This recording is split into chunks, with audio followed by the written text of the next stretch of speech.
नमस्कार, मैं हूं जुम खान। दिन भर की खबरों में सबसे पहले नजर डालते हैं आज के मुख्य समाचारों पर। सड़क हादसे में 2 व्यक्तियों की मौत, घायल को किया बीकानेर रेफर। शेरगढ़ चौकी के पास हुआ हादसा। सबकी जुबान पर एक ही सवाल, हनुमानगढ़ जिले से किस विधायक को मिलेगा मंत्री बनने का मौका। कर्मचारियों ने भी निभाई सरकार बदलने में भूमिका, भाजपा के पक्ष में किया रिकॉर्ड मतदान। जयपुर पहुंचे हनुमानगढ़ के 5 विधायक, वसुंधरा राजे को दी बधाई। अब समाचार विस्तार से।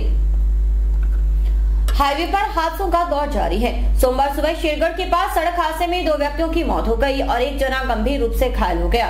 उसे बीकानेर रेफर किया गया।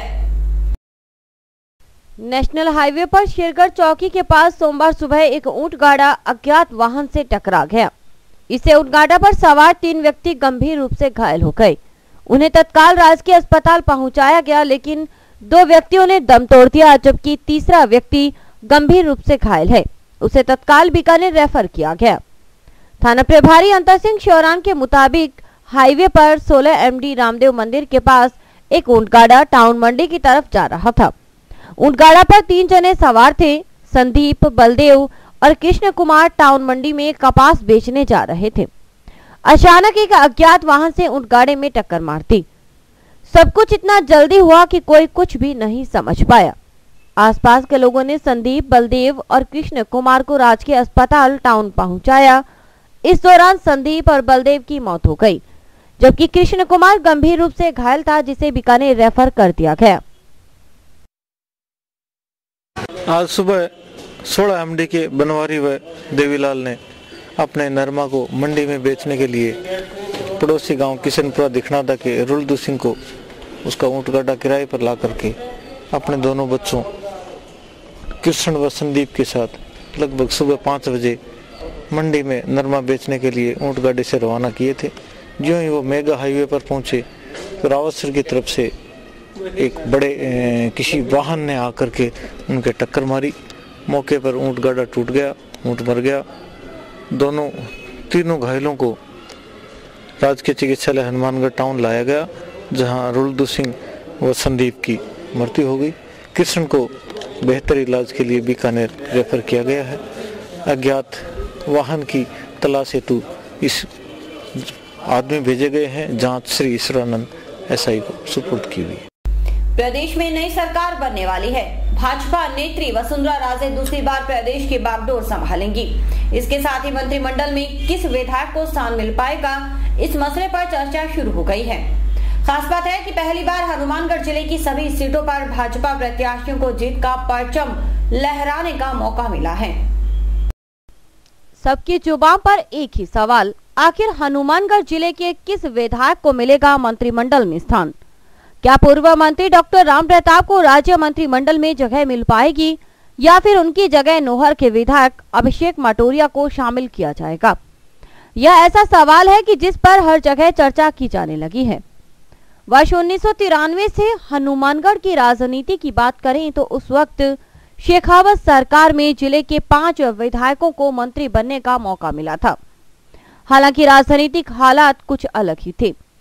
जिले में विधानसभा की 6 सीटें हुआ करती थी।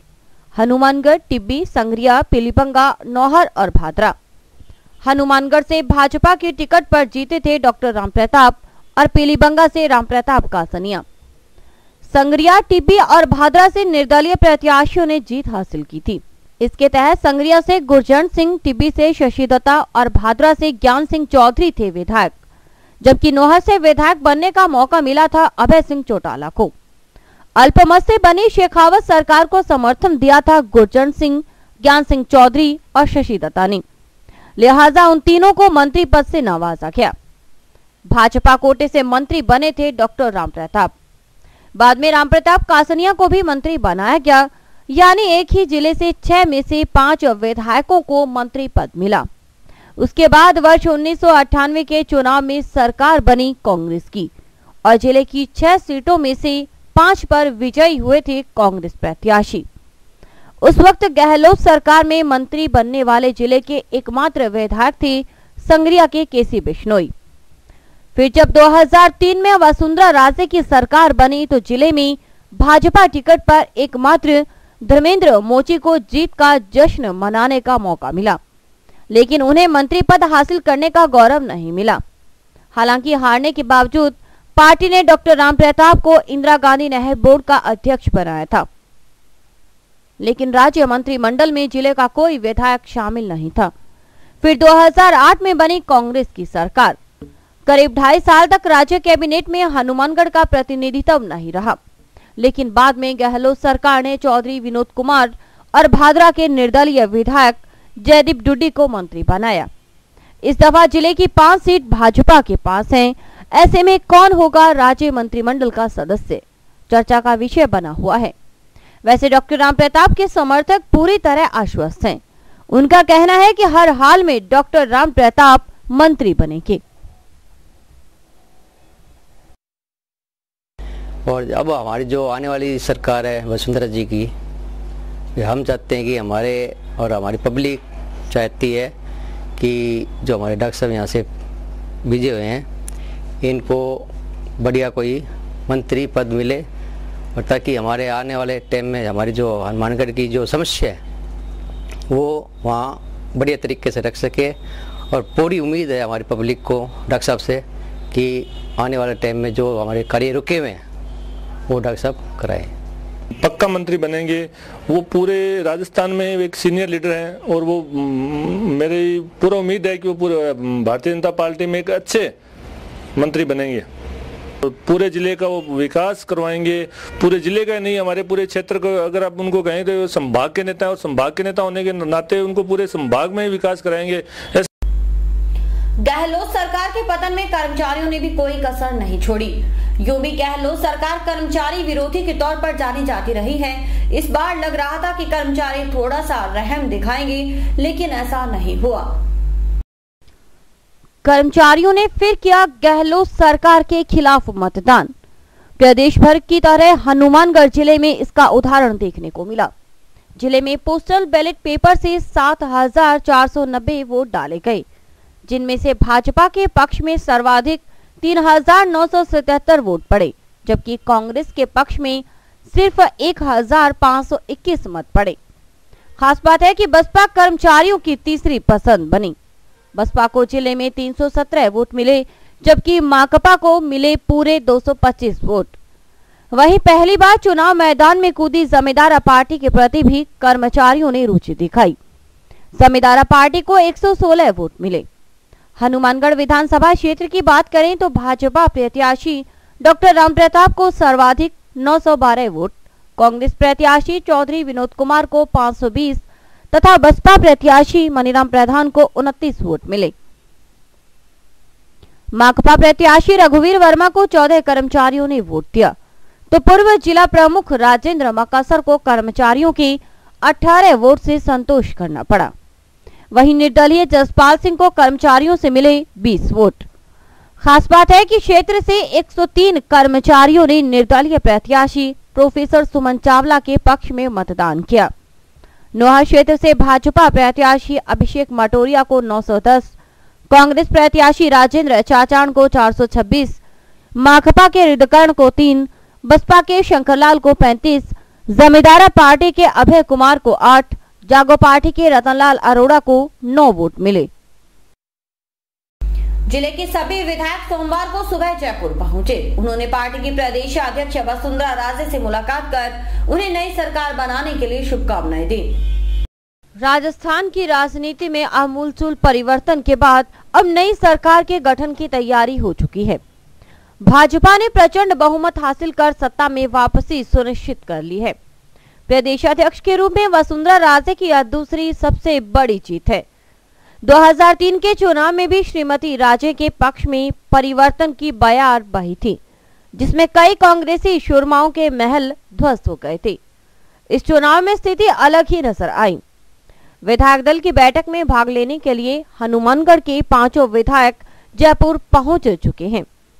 हनुमानगढ़ के विधायक डॉक्टर राम प्रताप, भादरा विधायक संजीव बेनीवाल, नोहर के अभिषेक मटोरिया, संगरिया विधायक कृष्ण कड़वा और पीलीबंगा की विधायक द्रौपदी मेघवाल जयपुर पहुंचे और उन्होंने अपनी लोकप्रिय नेता वसुंधरा राजे से मुलाकात की। पार्टी सूत्रों के अनुसार विधायकों ने श्रीमती राजे को सरकार बनाने के लिए बधाई दी। बताया जा रहा है कि कुछ विधायक मंगलवार को जयपुर से अपने क्षेत्र के लिए रवाना होंगे, जबकि कुछ विधायक अब सरकार बनने के बाद ही क्षेत्र की तरफ रुखसत करेंगे। कल जो हनुमानगढ़ में बहुत ज़्यादा वोट लेकर डॉक्टर राम प्रताप जी विजय हुए हैं, उसके बाद में भाजपा विधायक दल की मीटिंग में भाग लेने के लिए वो जयपुर रवाना हो गए हैं। वहाँ पे उन्होंने वसुंधरा राजे से मुलाकात की और उनको पूरे प्रदेश में भाजपा के बहुमत आने पर शानदार जीत पर बधाई दी। समाचार अभी और भी देखते रहिए दिन भर की खबरें। Baby happy modern PG college, a brand for quality education द्वारा स्टूडेंट्स के करियर को ध्यान में रखते हुए विभिन्न प्रकार के कोर्सेज करवाए जाते हैं, जैसे MSc, MA, BCA, BBA, BSc, BCom, BA. College में वेल क्वालिफाइड लेक्चरर्स की कड़ी मेहनत से लगातार 3 वर्षों से स्टूडेंट्स ने महाराजा गंगा सिंह विश्वविद्यालय की मेरिट लिस्ट में अपना नाम लाकर शिक्षा के क्षेत्र में एक नया रिकॉर्ड कायम किया। हाय, आई एम नूरजहां। मैं बीबीए की स्टूडेंट हूं। मैंने बीबीए फर्स्ट ईयर में यूनिवर्सिटी में 3rd रैंक प्राप्त किया था। इसका सारा श्रेय मैं अपने मैनेजमेंट और स्टाफ को देना चाहूँगी, जिन्होंने यहाँ पर मुझे इतनी अच्छी फैसिलिटीज़ प्रोवाइड करवा। Simranjeet Kaur, first year I scored 80% marks, and for this I would like to thank for Baby Happy Modern PG College. The environment of this college is very learning and I have learned a lot of during these 2 years. College में corporate world की आवश्यकताओं को ध्यान में रखते हुए समय समय पर करियर गाइडेंस सेमिनार्स और वोकेशनल कोर्सेज आयोजित किए जाते हैं। महाविद्यालय में library, labs, wifi, playground, canteen, transport आदि फैसिलिटीज प्रोवाइड की जाती है। संस्था का उद्देश्य स्टूडेंट्स को एकेडमिक्स के साथ साथ एक्स्ट्रा करिकुलम एक्टिविटीज जैसे कल्चरल, स्पोर्ट्स आदि में संपन्न बनाना है। हमारे यहाँ पर आपको आकर्षक कीमतों पर 32 इंच LED, LCD टीवी उपलब्ध हैं। डीजी वर्ल्ड के शोरूम पर आपको आकर्षक brand Videocon, Sansui, Kelvinator, Electrolux, Philips, Panasonic, Kenstar आदि के होम अप्लायंसेस मिलेंगे। यहाँ पर LED, LCD TV, AC, refrigerator, washing machine, microwave, water heater आदि इलेक्ट्रॉनिक सामान आकर्षक कीमतों पर एक ही छत के नीचे में। संपर्क करें DG world, town junction road, Vijay cinema के सामने, हनुमानगढ़। रेलवे के CRS मंगलवार को हनुमानगढ़ पहुंचेंगे। वे श्रीगंगानगर रेलवे मार्ग का निरीक्षण करेंगे और उन्हीं की रिपोर्ट के आधार पर यह सुनिश्चित होगा कि इस रूट पर कब से रेल चलेगी। आखिरकार CRS के आगमन का वक्त हो गया। CRS मंगलवार को हनुमानगढ़ आएंगे। वे श्रीगंगानगर रेलवे मार्ग का निरीक्षण करेंगे। उनका रात्रि विश्राम भी हनुमानगढ़ में होगा। CRS के दौरे पर सबकी निगाहें टिकी हैं। उन्हीं की रिपोर्ट के बाद यह संभव हो पाएगा कि आखिर श्रीगंगानगर रेलवे मार्ग पर कब से रेलगाड़ियों का संचालन होगा। CRS के आगमन की तैयारी जोरों पर है। जंक्शन स्टेशन पर सफाई कार्य द्रुत गति से जारी रहा। रंगरोगन का काम चलता रहा। बताया जा रहा है कि CRS के दौरे से पूर्व रेलवे के अधिकारियों ने तैयारियों का जायजा लिया और कमियां दूर करने की नसीहत दी।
चुनाव परिणाम चौंकाने वाले हैं और इससे उबरना किसी भी गैर भाजपाई दलों के लिए इतना आसान नहीं लगता, लेकिन जनता का फैसला है, इसलिए कुछ कर नहीं सकते। लिहाजा वे वोटों के समीकरण को समझने में जुटे हुए हैं। चुनाव परिणाम के बाद हारे हुए प्रत्याशी जनमत के मायने ढूंढ रहे हैं। हनुमानगढ़ क्षेत्र से कांग्रेस प्रत्याशी चौधरी विनोद कुमार के आवास पर दिन भर आने जाने वालों का तांता लगा रहा। शहरी और ग्रामीण क्षेत्रों से आए समर्थक अपने नेता को सांत्वना देने पहुंचे, लेकिन नाम के अनुरूप विनोदी स्वभाव के कारण चौधरी विनोद कुमार ने उन्हें खूब हंसाया। बाद में स्काई चैनल के साथ बातचीत करते हुए चौधरी विनोद कुमार ने माना कि जनता बदलाव के मूड में थी, जिसे हम भांप नहीं पाए। चुनाव परिणाम जो आए हैं वो आश्चर्यजनक आए हैं।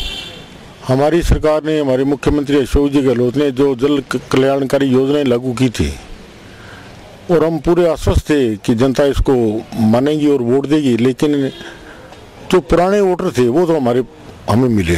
जैसे पिछली दफा मुझे 61,000 वोट मिले थे, तो उतने वोट अब की दफा भी मिले, लेकिन जो नए वोट बने थे उनको हम साथ नहीं जोड़ सके और उन्होंने जो है वो बीजेपी को वोटिंग करके और ये अपना करिश्मा दिखा दिया। कांग्रेस प्रत्याशी और निवर्तमान राज्य मंत्री चौधरी विनोद कुमार ने कहा कि सरकार ने हर वर्ग का ध्यान रखा, हर सुविधाओं के लिए प्रयास किया, लेकिन पता नहीं चूक कहां रह गई। जनता ने इस तरह का फैसला सुनाया। उन्होंने कहा कि लगता है नए मतदाताओं के मिजाज को हम भांप नहीं पाए और उन तक अपनी बात पहुंचा नहीं पाए। शायद इसी वजह से इतना बड़ा उलटफेर हुआ। साथ ही अगले चुनावों तक कमियां दूर करने की बात कही। फैक्टर का तो आप यही मान सकते हैं, अभी लोग बदलाव चाहते थे। सरकार ने कोई कमी नहीं छोड़ी, काम भी बहुत हुए, लेकिन लोग बदलाव चाहते थे और जो पुराने नए जो वोटर थे ना उनको हम नहीं साथ जोड़ सके और वो वोट जो है वो बीजेपी को जाने की वजह से ये सारा बदलाव आया। बसपा कार्यालय में प्रत्याशी मनीराम प्रधान और संग्रिया से पार्टी प्रत्याशी लक्ष्मण सांखला समर्थकों के साथ दिल्ली की राजनीति पर चर्चा करते नजर आए। उन्हें इस बात की चिंता थी कि आखिर दिल्ली में सरकार किसकी बनेगी, क्योंकि जनता ने त्रिशंकु फैसला किया है। बसपा की राजनीति पर जब स्काई चैनल ने बातचीत की तो कुछ यूं कहा दोनों नेताओं ने। जो मेरे को गड़बड़ी लग रही है, तो मेरे को ये मशीनों में गड़बड़ी लग रही है कि इतनी तादाद के अंदर जो वोट मिलने हैं भाजपा को, वो मेरे को गलत साबित हो रहा है, क्योंकि हमारे 2 मकान है और 2 मकानों में हमारे 13 वोट है और 13 वोटों के अंदर हमारी वो मशीन जो है वो 10 वोट दिखा रही है। तो मैं मानता हूँ कि ये सारी जो गलती मशीन से हुई है या इन्होंने किसी ने करवाई है, किस तरह से हुआ है, ये समझ से बाहर है, क्योंकि हमारा बूथ लेवल हर बूथ लेवल पर हमारे कार्यकर्ता था। मेरे को 20 दिन का समय मिला। 20 दिन में भी जितना मैं गांव में जा सकता था गया, लोगों से आशीर्वाद प्राप्त किया और जो मैं सेवा कर सका वो कर सका। अभी मैं इस क्षेत्र में इस काम करने के लिए आया हूँ, क्योंकि यहाँ ये जो जिला है, ये क्षेत्र है, ये भ्रष्टाचार, अत्याचार और लूट से ग्रस्त है। इन सबको मुक्ति दिलाने के लिए मैं मेरे इस पार्टी के माध्यम से प्रयास करूँगा। टाउन में भारत माता चौक से सतीपुरा तक 4 लेन निर्माण कार्य चल रहा है। निर्माण कार्य शुरू होने से लोगों में जहां खुशी का माहौल था, वहीं अब निर्माण कार्य की गति धीमी होने से लोगों में आक्रोश है। जंक्शन में संग्रिया रोड पर 4 लेन निर्माण कार्य शुरू हुए करीब 1 माह हो गया, लेकिन निर्माण कार्य की गति बिल्कुल धीमी है, जिससे आसपास के दुकानदारों को काफी परेशानी हो रही है। निर्माण कार्य के दौरान सड़क के एक तरफ करीब 2 फुट गहरी खुदाई होने से आवागमन में दिक्कत हो रही है, जिससे ग्राहकों का रुझान उस तरफ की दुकान से हट गया है। वहीं मुख्य सड़क होने के कारण वाहनों का आवागमन भी अधिक है, जिससे वहां दिन भर धूल मिट्टी उड़ने से भी लोग परेशान हैं। एक तो यहाँ कस्टमर नहीं आ सकता, 1 महीना हो गया इनको, ठीक है। अब लगे हैं, देखो कब करते हैं पूरा ये। बाकी सभी दुकानदार परेशान हो रहे हैं, ग्राहक पहुँच नहीं रहा, बस तो समस्या यही है सर। कस्टमर नहीं आएगा तो क्या करेगा दुकानदार, और आगे व्हीकल वगैरह सारे परेशान कर रखे हैं। व्हीकल कहाँ खड़े करें वो। 1 महीना पहले यहाँ पे खड्डा खोद के रख दिया, जिससे कि इन्होंने मिट्टी का ढेर भी इधर लगा दिया, दोनों साइड ईंटें लगा दी, मिट्टी का ढेर लगा दिया। एक तो ट्रैफिक में समस्या हो रही है, जिससे कि ना तो कोई जा सकता है, ना कस्टमर आता है, ना कोई व्हीकल रुकता है। यहाँ रोज परेशानी रहती है ट्रैफिक जाम की, जिससे एक्सीडेंट का कारण बनते हैं। 2-4 बार यहाँ पे लोग भिड़ भी चुके हैं और ये खड्डा खोद के इन्होंने कुछ इसकी कार्रवाई कर नहीं रहे हैं, महीने भर से ऊपर हो गया है।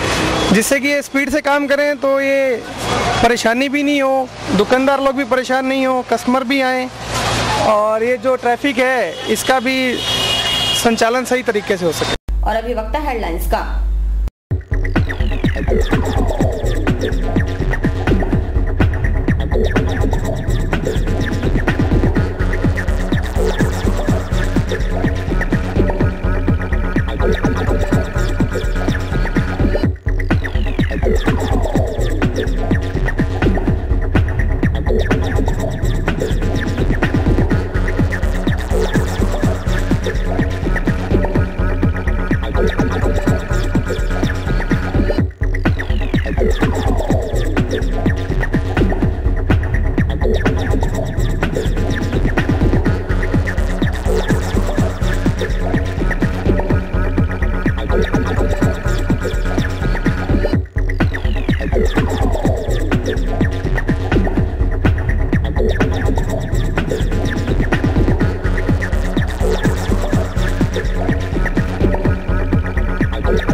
जिला मुख्यालय पर नकली घी का कारोबार करने वालों पर भ्रष्टाचार निरोधक ब्यूरो की टीम ने कार्रवाई की है। एसीबी की टीम ने कई स्थानों पर दबिश देकर कार्रवाई की। भ्रष्टाचार निरोधक ब्यूरो की बीकानेर टीम ने नकली घी के स्टॉक की जानकारी मिलने पर जंक्शन स्थित लालाजी बालाजी मार्केट में कार्रवाई की। एसीबी की टीम ने गोदाम को सील कर फर्म मालिक के मकान पर भी दबिश दी। इसके बाद जिला मुख्यालय पर ऐसे सभी स्थानों पर कार्रवाई की जा रही है जहां नकली घी की सप्लाई हो रही है। एसीबी ने शहर की कई दुकानों को सील भी कर दिया है।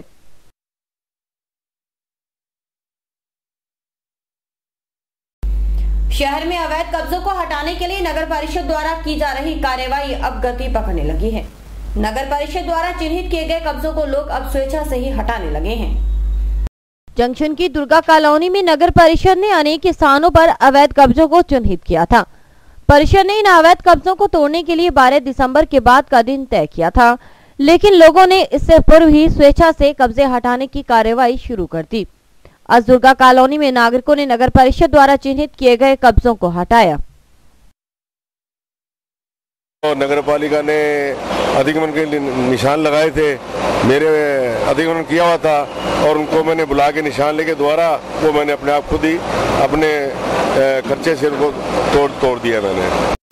टाउन स्थित यूरोप किड्स स्कूल में आज हेल्थ इज वेल्थ डे मनाया गया, जिसमें बच्चों को शारीरिक व्यायाम की जानकारी दी गई और बच्चों को अच्छे स्वास्थ्य के लिए प्रमाण पत्र भी वितरित किए गए।